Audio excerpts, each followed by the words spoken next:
बच्चों, आज हम पढ़ेंगे भारत में राष्ट्रवाद। हम आपको बताएंगे बच्चों इस पाठ से संबंधित प्रश्नों के उत्तर। तो चलिए शुरू करते हैं। सबसे पहले आप यहाँ पर देख सकते हैं, संक्षेप में लिखें। और पहला प्रश्न है बच्चों, व्याख्या करें। क्या है आपके लिए? उपनिवेशों में राष्ट्रवाद के उदय की प्रक्रिया उपनिवेशवाद विरोधी आंदोलन से जुड़ी हुई क्यों थी? आप उत्तर लिख सकते हैं। आधुनिक राष्ट्रवाद के उदय की परिघटना उपनिवेशवाद विरोधी आंदोलन के साथ गहरे तौर पर जुड़ी हुई थी, क्योंकि पॉइंट बनाकर लिखेंगे। नंबर 1, औपनिवेशिक शासकों के खिलाफ संघर्ष के दौरान लोग आपसी एकता को पहचानने लगे थे। ठीक है। दूसरा पॉइंट लिखेंगे बच्चों, उत्पीड़न और दमन के साझा भाव ने विभिन्न समूहों को एक दूसरे से बांध दिया था। इसके बाद अगला पॉइंट लिखेंगे। नंबर 3, वियतनाम, चीन, बर्मा, भारत और लैटिन तथा अफ्रीकी देशों में राष्ट्रीय आंदोलन उनके सामाजिक, राजनीतिक और आर्थिक शोषण के कारण प्रारंभ हुए। इनमें राष्ट्रीय भावनाओं का विकास हुआ तथा उन्होंने उपनिवेशवाद को पूरे विश्व से हटा दिया। इस कारण राष्ट्रवाद का उदय उपनिवेशवाद विरोधी आंदोलन के कारण हुआ। उपनिवेशक देश उपनिवेशवाद का विरोध करने के लिए एकजुट हुए, औपनिवेशिक शासन का विरोध किया तथा अपने देश के हित के लिए एकजुट होकर लड़े। इससे राष्ट्रवाद को पनपने में मदद मिली। आई बात समझ में? इस प्रकार आप लिखते चले जाएं। इसके बाद बच्चों आपके लिए है, पहले विश्व युद्ध ने भारत में राष्ट्रीय आंदोलन के विकास में किस प्रकार योगदान दिया? उत्तर लिखेंगे। प्रथम विश्व युद्ध 1 अगस्त 1914 ईस्वी में मित्र राष्ट्रों ब्रिटेन, फ्रांस, रूस, जापान और अमेरिका तथा धुरी राष्ट्रों, और धुरी राष्ट्रों में कौन आते हैं? ऑस्ट्रेलिया, हंगरी, जर्मनी, तुर्की और इटली के मध्य प्रारंभ हुआ। इसका भारतीय राष्ट्रवादी आंदोलन पर व्यापक प्रभाव पड़ा, जो इस प्रकार से है। और यहाँ पर आप पॉइंट बना के लिख सकते हैं बच्चों। नंबर 1, भारतीयों का विश्व से संपर्क। इस युद्ध में सैनिक आवश्यकता की पूर्ति के लिए बड़ी संख्या में भारतीयों को सेना में भर्ती किया गया। जब वे युद्ध क्षेत्रों में गए तो वहां से मिले अनुभवों का उन पर प्रभाव पड़ा और उनमें आत्मविश्वास जागा। उन्होंने यह भी जाना कि स्वतंत्र वातावरण और लोकतंत्रीय संगठन क्या होते हैं। अतः वे ऐसी ही स्थिति भारत में भी विकसित या स्थापित करने के लिए तत्पर हो गए। ठीक है। तो इस प्रकार से आप लिख सकते हैं बच्चों। दूसरा लिखेंगे, आर्थिक प्रभाव। और यहाँ पर आप लिखेंगे, हेडिंग डालकर लिखें, युद्ध के कारण ब्रिटेन का रक्षा व्यय बढ़ गया। इसे पूरा करने के लिए उसने अमेरिका जैसे देशों से कर्जे लिए। इन कर्जों को चुकाने के लिए भारतीयों पर सीमा शुल्क और अन्य टैक्स बढ़ा दिए। इस कारण भारतीयों पर आर्थिक दबाव बढ़ा। इसी समय कीमतें भी बढ़ जाने से भारतीयों की आम आर्थिक स्थिति और भी खराब हो गई। अतः आम भारतीय जनता अंग्रेजी शासन के विरुद्ध राष्ट्रीय आंदोलन में सम्मिलित हो गई। ठीक है। इसके बाद लिखेंगे तीसरा प्रभाव, सांप्रदायिक एकता। और यहाँ पर जो हेडिंग डाल के लिखेंगे, खलीफा के प्रश्न पर सभी मुसलमान अंग्रेजों के विरुद्ध हो गए। जब गांधी जी ने अली बंधुओं के सहयोग के लिए खिलाफत आंदोलन प्रारंभ किया तो हिंदू मुस्लिम एकता को बल मिला। साथ ही 1916 में कांग्रेस और मुस्लिम लीग के मध्य लखनऊ समझौता हो गया। इस कारण भारत में सांप्रदायिक एकता को मजबूत आधार प्राप्त हुआ और राष्ट्रवादी आंदोलन का जनाधार बढ़ा। ठीक है। इस प्रकार से आप लिखते चले जाएं। इसके बाद लिखेंगे नंबर 4 पर प्राकृतिक संकट, और हेडिंग डालकर लिखेंगे 1918 से 1921 ईस्वी के मध्य भारत में अकाल, सूखा, बाढ़ जैसी प्राकृतिक आपदाएं पड़ी, जिनमें सरकार का रवैया असहयोगपूर्ण था। आम जनता महामारियों का शिकार हो रही थी और सरकार इनसे निपटने के लिए कोई खास प्रयास नहीं कर रही थी। इस कारण भारतीय अंग्रेजी सरकार के विरुद्ध एकजुट हो गए। ठीक है। इसके बाद नंबर 5वां लिखेंगे। 5वां पॉइंट है डिफेंस ऑफ इंडिया एक्ट, और यहाँ पर हेडिंग डाल के लिखेंगे बच्चों। 1915 ईस्वी में अंग्रेज सरकार ने क्रांतिकारी गतिविधियों को रोकने के लिए डिफेंस ऑफ इंडिया एक्ट पास किया। यह एक दमनकारी एक्ट था। एक्ट का मतलब जानते हैं ना, कानून। इसने क्रांतिकारी आंदोलन को दबाने के बजाय और तीव्र कर दिया, जिससे आम जनता में भी राष्ट्रवादी भावनाएं पनपी। इस प्रकार प्रथम विश्व युद्ध ने भारत में राष्ट्रवाद के विकास में महत्वपूर्ण योगदान दिया। आई बात समझ में? इस प्रकार से आप लिख सकते हैं बच्चों। फिर देखते हैं, आइए गए, और इसमें पूछा है भारत के लोग रॉलेट एक्ट के विरोध में क्यों थे? तो आप जानते हैं क्यों थे, आपने पाठ में पढ़ा होगा। उत्तर लिखेंगे बच्चों। भारत में रॉलेट एक्ट का विरोध और हेडिंग डालकर लिखेंगे पॉइंट बनाकर। नंबर 1, 1918 ईस्वी में अंग्रेज सरकार ने रॉलेट की अध्यक्षता में एक समिति नियुक्त की जिसका उद्देश्य भारत में क्रांतिकारी आंदोलन को रोकने के लिए कानून बनाना था। ठीक है। नंबर 2 लिखेंगे दूसरा पॉइंट, इस समिति ने 2 कानून बनाए जिनके द्वारा सरकार को स्वतंत्रता आंदोलन का दमन करने के लिए असीमित अधिकार मिल गए।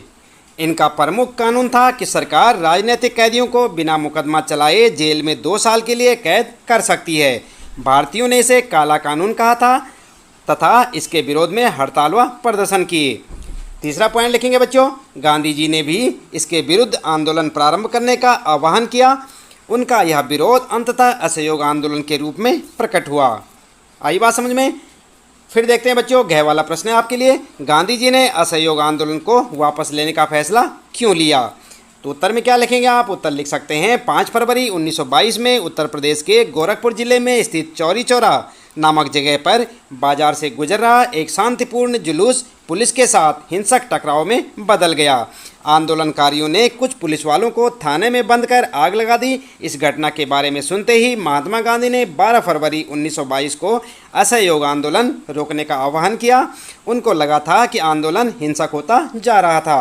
तो आई बात समझ में? इस प्रकार से आप उत्तर लिख सकते हैं अपना पहले प्रश्न का बच्चों। और इसके बाद बच्चों दूसरा प्रश्न शुरू होता है, सत्याग्रह के विचार का क्या मतलब है? तो उत्तर में आप क्या लिख सकते हैं? आपने सत्याग्रह के बारे में पढ़ा होगा बच्चों। चलिए उत्तर देख लेते हैं। उत्तर में आप ठीक इस प्रकार से लिखें, सत्याग्रह के विचार का मूल आधार सत्य की शक्ति पर आग्रह तथा सत्य की खोज करना है। गांधी जी इसके प्रबल समर्थक थे तथा उन्होंने इसकी व्याख्या इस प्रकार से की है। और कैसे की है चलिए पॉइंटों में देख लेते हैं। यहाँ पर पहला है, अगर आपका उद्देश्य सच्चा है, यदि आपका संघर्ष अन्याय के खिलाफ है, तो उत्पीड़क से मुकाबला करने के लिए आपको किसी शारीरिक बल की आवश्यकता नहीं है। ठीक है। दूसरा पॉइंट देखेंगे यहाँ पर, प्रतिशोध की भावना या आक्रामकता का सहारा लिए बिना सत्याग्रही केवल अहिंसा के सहारे भी अपने संघर्ष में सफल हो सकता है। तीसरा पॉइंट लिखेंगे बच्चों, इसके लिए दमनकारी शत्रु की चेतना को झिंझोड़ना चाहिए। उत्पीड़क शत्रु को ही नहीं बल्कि सभी लोगों को हिंसा के जरिए सत्य को स्वीकार करने पर विवश करने की बजाय सच्चाई को देखने और उसे सहज भाव से स्वीकार करने के लिए प्रेरित किया जाना चाहिए। आई बात समझ में? इस प्रकार से आगे आप लिख सकते हैं बच्चों। नंबर 4 पर, इस संघर्ष में अंततः सत्य की ही जीत होती है। गांधी जी का अटूट विश्वास था कि अहिंसा का धर्म सभी भारतीयों को एकता के सूत्र में बांध सकता है। तो इस प्रकार से आप लिख सकते हैं बच्चों अपने दूसरे प्रश्न का उत्तर। फिर देख लेते हैं यहाँ पर तीसरा प्रश्न आता है आपका, और इसमें कहा है निम्नलिखित पर अखबार के लिए रिपोर्ट लिखें। किन पर लिखनी है? आपको 2 रिपोर्ट तैयार करनी है बच्चों। क है जलियांवाला बाग हत्याकांड और ख है साइमन कमीशन पर। आपको जो है रिपोर्ट तैयार करनी है। किस प्रकार से करेंगे चलिए देख लेते हैं। सबसे पहले जलियांवाला बाग हत्याकांड पर आपको रिपोर्ट कैसे लिखनी है आइए देख लेते हैं। सबसे ऊपर लिखेंगे आप पहले संपादक, उसके बाद लिखेंगे टाइम्स ऑफ इंडिया, फिर लिखेंगे दिल्ली, फिर लिखेंगे महोदय। ठीक है। इस प्रकार से आप फॉर्मेलिटीज़ पूरी करते जाएंगे। उसके बाद लिखेंगे आज 13 अप्रैल 1919 ईस्वी की शाम को जलियांवाला बाग में भयंकर हत्याकांड हुआ जिसने विश्व मानवता को शर्मिंदा कर दिया। इसमें एक और अपने आप को सभ्य कहने वाली अंग्रेज सरकार थी तो दूसरी तरफ असभ्य अशिक्षित माने जाने वाले भारतीय थे। यह घटना इस प्रकार घटी। और उसके बाद आगे लिखना शुरू करेंगे, डॉक्टर सैफुद्दीन किचलू और डॉक्टर सत्यपाल की गिरफ्तारी के विरुद्ध अमृतसर में सार्वजनिक हड़ताल हो गई है तथा हर जगह जनसभाओं का आयोजन हो रहा है। फिर लिखेंगे इसी समय आज 13 अप्रैल को बैसाखी वाले दिन लोग बैसाखी के मेले में सम्मिलित होने के लिए इस बाग में बड़ी संख्या में एकत्र हुए। इसी बाग में एक शांतिपूर्ण जनसभा भी चल रही थी। अचानक जनरल डायर जालंधर डिवीजन का जो कमांडर था सेना की एक टुकड़ी के साथ यहाँ पहुँचा। उसने बाग के मुख्य द्वारों को बंद कर दिया तथा बिना किसी चेतावनी के निहत्थे लोगों पर गोली चलाने का आदेश दे दिया। यह गोलाबारी 10 मिनट तक चलती रही। चूँकि लोगों को बचाव का कोई मार्ग नहीं मिला इस कारण वे इसमें फंस गए। प्राप्त जानकारी के अनुसार एकत्र लोगों की संख्या 20,000 के आसपास थी। इसमें से 1,000 लोग मारे गए हैं जबकि सरकारी आंकड़े यह संख्या 379 यानी कि 379 बता रहे हैं। इस घटना की जानकारी जैसे ही लोगों को प्राप्त हुई उनमें सरकार के विरुद्ध आक्रोश और गुस्सा भड़क उठा है तथा अमृतसर तथा पंजाब के अन्य भागों में तनाव का माहौल बन गया है। अतः सरकार ने स्थिति पर काबू पाने के लिए सारे पंजाब में मार्शल लॉ लगा दिया है। इसके बाद लिखेंगे, अतः मैं निवेदन करती हूँ कि इस समाचार को अपने अखबार के मुख्य पृष्ठ पर छापें, जिससे संपूर्ण विश्व और भारतवर्ष को इसकी जानकारी मिले। जो अंग्रेजी सरकार जनरल डायर को ब्रिटिश साम्राज्य का रक्षक कहकर सम्मानित कर रही है, उसको उसके इस अमानवीय कृत्य के लिए दंडित किया जाए। ठीक है, तो इस प्रकार से आप एक रिपोर्ट लिख सकते हैं। साथ में लिखेंगे यहाँ पर जय हिंद, भौदिया और कै ख गए की जगह पर अपना नाम लिख सकते हैं यहाँ पर, और कै ख गए चाहे तो आप ऐसे ही लिख सकते हैं। इसके बाद बच्चों दूसरी रिपोर्ट आपको बनानी है साइमन कमीशन पर। तो इसी प्रकार से आप दूसरी रिपोर्ट भी बना सकते हैं। सबसे ऊपर लिखेंगे संपादक, फिर लिखेंगे नवजागरण, इसके बाद कलकत्ता, फिर लिखेंगे महोदय, और यहाँ पर फिर जो है पूरा वर्णन करेंगे। 3 फरवरी 1928 ईस्वी को इंग्लैंड की सरकार ने सर जॉन साइमन की अध्यक्षता में 7 सदस्यों का एक कमीशन भारत भेजा। इसके मुख्य उद्देश्य भारत में संवैधानिक व्यवस्था की कार्यशैली का अध्ययन करना तथा उसके बारे में सुझाव देने हैं।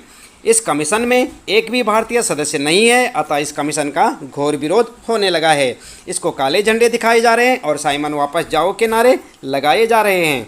साइमन विरोधी प्रदर्शन का नेतृत्व लाला लाजपत राय कर रहे हैं। इस कमीशन में जहां कोई भी भारतीय सदस्य नहीं है, वहीं इसकी रिपोर्ट अपूर्ण और अव्यवहारिक है। इसमें औपनिवेशिक साम्राज्य का उल्लेख नहीं किया गया है और न ही इसमें अधिराज्य की स्थिति को स्पष्ट किया गया है। इसमें केंद्र में उत्तरदायी सरकार की स्थापना का कोई उल्लेख नहीं किया गया है। कमीशन ने वयस्क मताधिकार की मांग को भी अव्यवहारिक बताकर ठुकरा दिया है, अतः यह रिपोर्ट भारतीयों को संतुष्ट नहीं कर पा रही है। इसी कारण चारों ओर इसका विरोध हो रहा है। इस रिपोर्ट द्वारा सांप्रदायिकता को जो बढ़ावा दिया गया है, यह सरकार के भारत के प्रति गलत उद्देश्यों को उजागर करता है। इस प्रकार से आप लिखते चले जाएं। इसके बाद अंत में लिखेंगे, अतः मैं आपसे निवेदन करती हूं कि इस रिपोर्ट को आप अपने अखबार के मुख्य पृष्ठ पर छापकर भारतीयों की भावनाओं पर आघात करने वाली अंग्रेजी सरकार की आलोचना करें। ठीक है, और यहाँ पर आपकी रिपोर्ट पूरी हो जाती है। इसके बाद लिखेंगे यहाँ पर जय हिंद, भौदिया, और यहाँ पर नाम लिख सकते हैं आप। ठीक है बच्चों, तो इस प्रकार से आप अपने तीसरे प्रश्न में जो रिपोर्ट बनाने के लिए कहा गया है साइमन कमीशन पर भी आप बना सकते हैं। इसके बाद आगे है बच्चों यहाँ पर चौथा प्रश्न आपका, इस अध्याय में दी गई भारत माता की छवि और अध्याय 1 में दी गई जर्मेनिया की छवि की तुलना कीजिए। तो किस प्रकार से आप तुलना करेंगे, आइए उत्तर में देख लेते हैं। आप लिखेंगे उत्तर, भारत माता और जर्मेनिया की छवि की तुलना। इसके बाद सबसे पहले आप हेडिंग डालकर लिखेंगे भारत माता की छवि, और इसमें पॉइंट बनाकर लिखेंगे। नंबर 1, इस छवि को अवनींद्रनाथ टैगोर ने 1905 में बनाया था। ठीक है, दूसरा पॉइंट लिखेंगे बच्चों, इसमें भारत माँ को अन्नपूर्णा के रूप में दर्शाया गया है, जिसके एक हाथ में माला, एक में पुस्तक, एक में भोजन तथा एक में कपड़ा है, जो वह भारतीयों को प्रदान कर रही हैं। तीसरा पॉइंट लिखेंगे बच्चों, भारत माता की दूसरी छवि में उसे सन्यासिनी के रूप में दिखाया गया है, जिसके एक हाथ में त्रिशूल है, जिस पर झंडा लहरा रहा है। वह हाथी और शेर के बीच खड़ी है। ये दोनों पशु शक्ति और सत्ता के प्रतीक हैं। आई बात समझ में। चौथा पॉइंट लिखेंगे बच्चों, भारत माता की दोनों छवियों में शांत, गंभीर तथा आध्यात्मिक जैसे दैवीय गुणों के भाव प्रकट हो रहे हैं। अगला लिखेंगे फिर पांचवा पॉइंट, भारत माता की छवि श्रद्धा तथा राष्ट्रवाद के प्रति आस्था का प्रतीक है। इस प्रकार से आप भारत माता की छवि के बारे में लिख सकते हैं बच्चों। पॉइंट बनाकर लिखेंगे, याद भी करेंगे साथ साथ। फिर लिखेंगे उसके बाद जर्मेनिया की छवि और हेडिंग डालकर लिखेंगे नंबर 1, इस छवि को चित्रकार फिलिप वेट ने 1848 में बनाया था। दूसरा पॉइंट लिखेंगे बच्चों, इसमें जर्मेनिया को राइन नदी पर पहरा देते हुए दर्शाया गया है। तीसरा पॉइंट लिखेंगे, जर्मेनिया के हाथ में तलवार है, जिस पर खुदा है कि जर्मन तलवार जर्मन राइन की रक्षा करती है। चौथा पॉइंट लिखेंगे बच्चों, जबकि जर्मेनिया की छवि रौद्र गुणों से युक्त राष्ट्रीयता व देशभक्ति का प्रतीक है। और पांचवा पॉइंट लिखेंगे, जर्मेनिया की छवि रौद्र गुणों से युक्त राष्ट्रीयता व देशभक्ति का प्रतीक है। तो इस प्रकार से आप भारत माता की छवि और जर्मेनिया की छवि में तुलना कर सकते हैं। आप देख रहे हैं यहाँ पर, यह है आपका चौथा प्रश्न और उसका उत्तर। इसके बाद बच्चों फिर आते हैं आपके लिए चर्चा करें से संबंधित प्रश्न। और पहला प्रश्न है यहाँ पर, 1921 में असहयोग आंदोलन में शामिल होने वाले सभी सामाजिक समूहों की सूची बनाइए। इसके बाद उनमें से किन्हीं 3 को चुनकर उनकी आशाओं और संघर्षों के बारे में लिखते हुए यह दर्शाइए कि वे आंदोलन में शामिल क्यों हुए। उत्तर में क्या लिख सकते हैं आप? उत्तर आप इस प्रकार से लिख सकते हैं बच्चों। 1921 में असहयोग आंदोलन में भारत के विभिन्न सामाजिक समूहों ने हिस्सा लिया, लेकिन हर एक की अपनी अपनी आकांक्षाएं थी। आंदोलन में शामिल प्रमुख सामाजिक समूह निम्नलिखित थे, और कौन कौन से थे आप लिख सकते हैं। शिक्षित मध्यम वर्ग, भारतीय दस्तकार और मजदूर, भारतीय किसान, पूंजीपति वर्ग, जमींदार वर्ग तथा व्यापारिक वर्ग, सभी ने असहयोग आंदोलन में भाग लिया। सबसे पहले बात करते हैं शिक्षित मध्यम वर्ग की। हेडिंग डालकर लिखेंगे, शहरों में शिक्षित मध्यम वर्ग ने असहयोग आंदोलन की शुरुआत की। हजारों विद्यार्थियों ने स्कूल कॉलेज छोड़ दिए, शिक्षकों ने इस्तीफे दे दिए, वकीलों ने मुकदमे लड़ने बंद कर दिए। शिक्षित वर्ग आंदोलन में शामिल इसलिए हुआ क्योंकि उन्होंने देखा कि उनके बराबर पढ़े लिखे अंग्रेज उनके अफसर बन जाते थे। भारतीय लोगों को वेतन भी अंग्रेजों के मुकाबले कम मिलता था। वे केवल क्लर्क ही पैदा होते थे और क्लर्क ही मर जाते थे। इस भेदभावपूर्ण नीति के कारण शिक्षित वर्ग अंग्रेज सरकार का विरोधी था।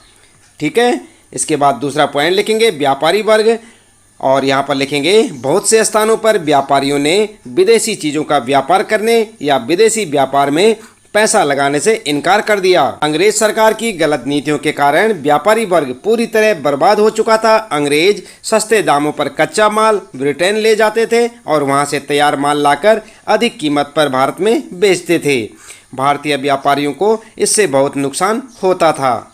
आई बात समझ में। इस प्रकार से आप अपना दूसरा पॉइंट लिख सकते हैं।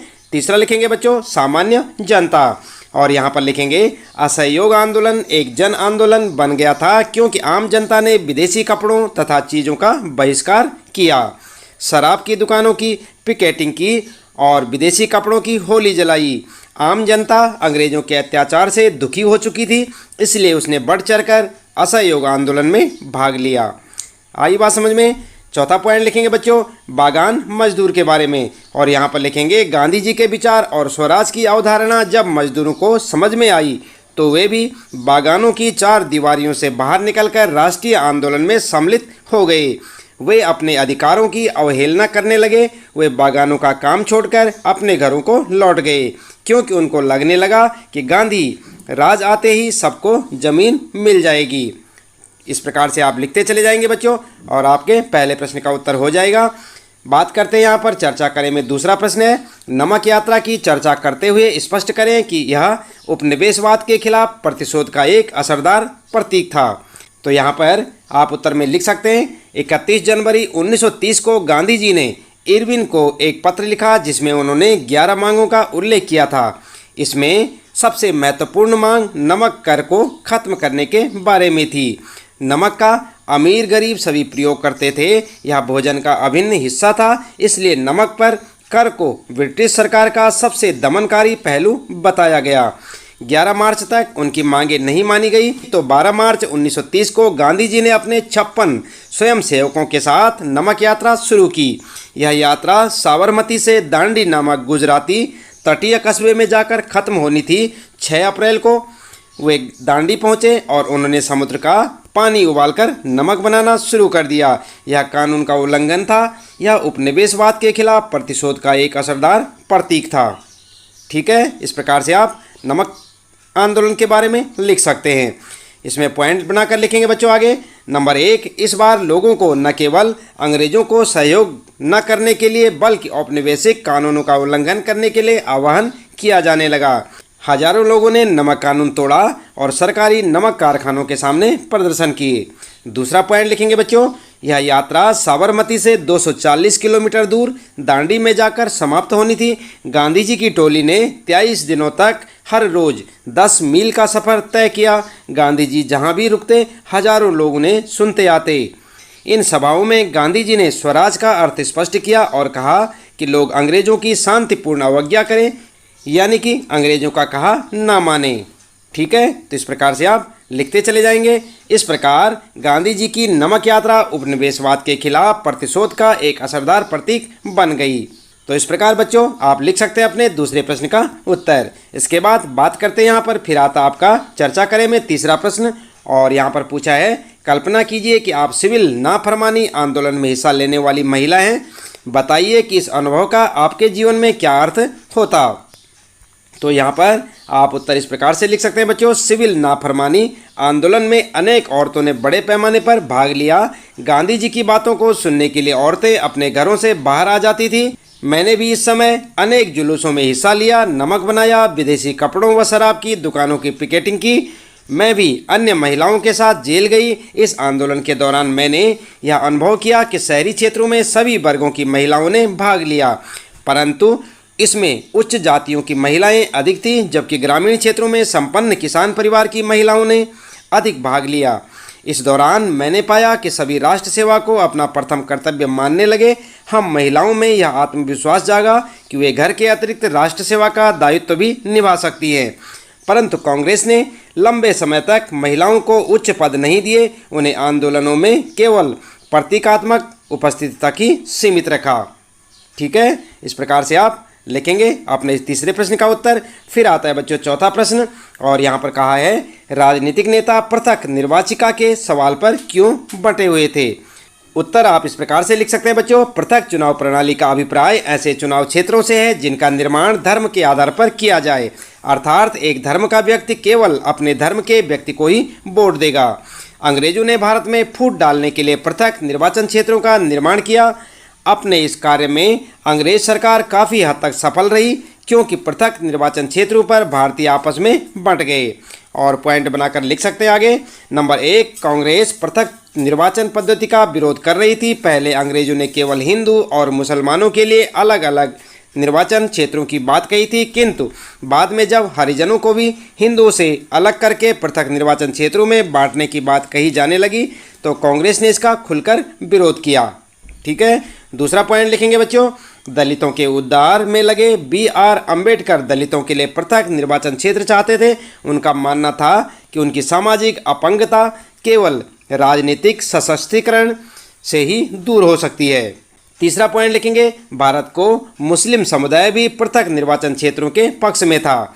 मोहम्मद अली जिन्ना का कहना था कि यदि मुसलमानों को केंद्रीय सभा में आरक्षित सीटें दी जाएं और मुस्लिम बहुल प्रांतों में मुसलमानों को आबादी के अनुपात में प्रतिनिधित्व दिया जाए तो वे मुसलमानों के लिए पृथक निर्वाचिका की मांग छोड़ने के लिए तैयार हैं। आई बात समझ में। इस प्रकार इन बातों से पता चलता है कि पृथक निर्वाचन क्षेत्रों को लेकर भारतीयों में फूट पड़ गई थी। कांग्रेस पृथक निर्वाचन क्षेत्रों के खिलाफ थी, जबकि दलित वर्ग तथा मुस्लिम वर्ग इसके पक्ष में थे। जिन्ना और अंबेडकर जैसे नेता चाहते थे कि पृथक निर्वाचन पद्धति को लागू किया जाए, जिससे दलितों और मुसलमानों को राजनीति में विशिष्ट स्थान प्राप्त हो सके, जबकि गांधी जी इसके विरुद्ध थे। उनका कहना था कि पृथक निर्वाचन पद्धति से भारत के विभिन्न धर्मों के लोगों में रोष उत्पन्न होगा, उनकी एकता समाप्त हो जाएगी, इसलिए वे इसे स्वीकारने के पक्ष में नहीं थे।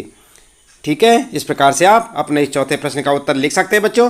फिर आता है आपका परियोजना कार्य से संबंधित प्रश्न, और पहला प्रश्न यहाँ पर, कीनिया के उपनिवेशवाद विरोधी आंदोलन का अध्ययन करें। भारत के राष्ट्रीय आंदोलन की तुलना कीनिया के स्वतंत्रता संघर्ष से करें। ठीक है, तो क्या लिखेंगे आप उत्तर में, आप इस प्रकार से कर सकते हैं बच्चों। कीनिया की खोज सर्वप्रथम पुर्तगालियों ने की।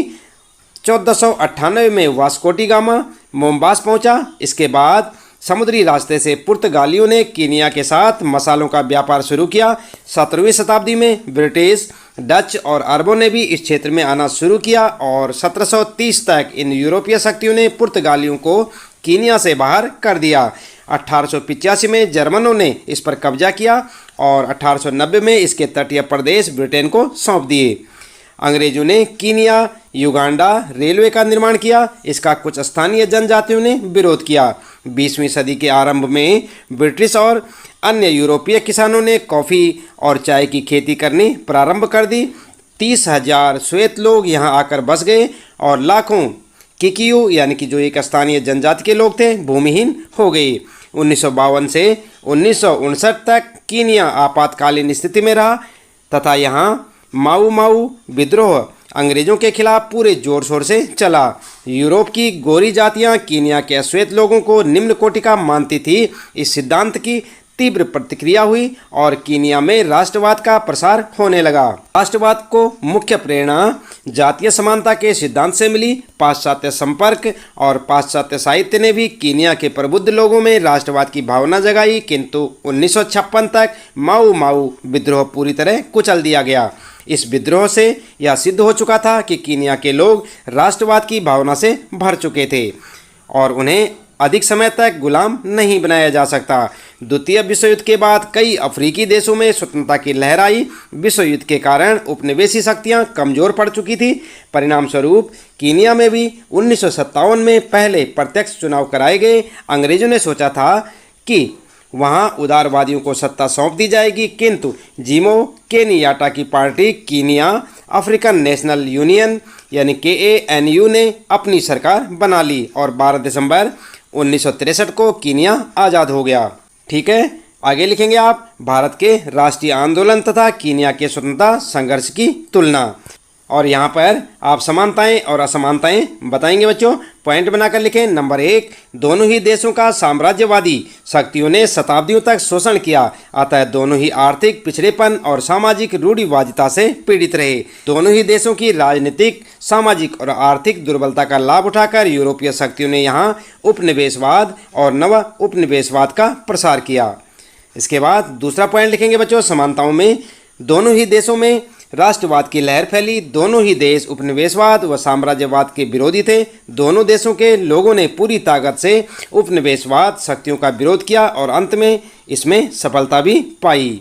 ठीक है, तीसरा पॉइंट लिखेंगे, अपने आर्थिक सामाजिक विकास के लिए दोनों ही महाद्वीप विदेशी सहायता लेने के लिए विवश हो गए, अतः सहायता देने वाली शक्तियों को सहायता प्राप्त देशों में अपना राजनीतिक प्रभाव स्थापित करने के पर्याप्त अवसर मिलते रहते हैं।